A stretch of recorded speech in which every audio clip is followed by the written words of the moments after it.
एक आदमी रेगिस्तान से गुजरते वक्त बुदबुदा रहा था, कितनी बेकार जगह है ये। बिल्कुल भी हरियाली नहीं है, और हो भी कैसे सकती है। यहाँ तो पानी का नामो निशान भी नहीं है। तपती रेत में वो जैसे जैसे आगे बढ़ रहा था, उसका गुस्सा भी बढ़ता जा रहा था। अंत में वो आसमान की तरफ देख झुंझलाते हुए बोला, क्या भगवान, आप यहाँ पानी क्यों नहीं देते? अगर यहाँ पानी होता तो कोई भी यहाँ पेड़ पौधे उगा सकता था, और तब ये जगह भी कितनी खूबसूरत बन जाती। ऐसा बोलकर वह आसमान की तरफ ही देखता रहा, मानो वो भगवान के उत्तर की प्रतीक्षा कर रहा हो। तभी एक चमत्कार होता है। नजर झुकाते ही उसे सामने एक कुआं नजर आता है। वह उस इलाके में बरसों से आ जा रहा था, पर आज तक उसे वहां कोई कुआं नहीं दिखा था। वह आश्चर्य में पड़ गया और दौड़कर कुएं के पास गया। कुआं लबालब पानी से भरा था।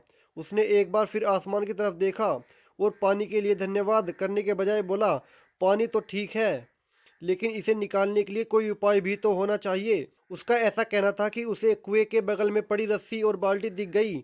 एक बार फिर उसे अपनी आंखों पर यकीन नहीं हुआ। वह कुछ घबराहट के साथ आसमान की ओर देखकर बोला, लेकिन मैं ये पानी ढोऊंगा कैसे? तभी उसे महसूस होता है कि कोई उसे पीछे से छू रहा है। पलटकर देखा तो एक ऊंट उसके पीछे खड़ा था। अब वह आदमी एकदम घबरा जाता है। उसे लगता है कि कहीं वो रेगिस्तान में हरियाली लाने के काम में न फंस जाए, और इस बार वो आसमान की तरफ देखे बिना तेज कदमों से आगे बढ़ने लगता है। अभी उसने दो चार कदम ही बढ़ाया था कि उड़ता हुआ पेपर का एक टुकड़ा उससे आकर चिपक जाता है। उस टुकड़े पर लिखा होता है, मैंने तुम्हें पानी दिया, बाल्टी और रस्सी दी, पानी ढोने का साधन भी दिया। अब तुम्हारे पास वो हर एक चीज है जो तुम्हें रेगिस्तान को हरा भरा बनाने के लिए चाहिए। अब सब कुछ तुम्हारे हाथ में है।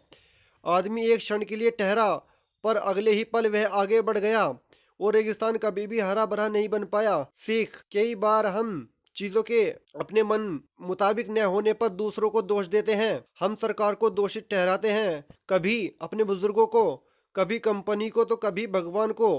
पर इस दोषारोपण के चक्कर में हम इस सच्चाई को अनदेखा कर देते हैं कि एक इंसान होने के नाते हम में वो शक्ति है कि हम अपने सभी सपनों को खुद साकार कर सकते हैं।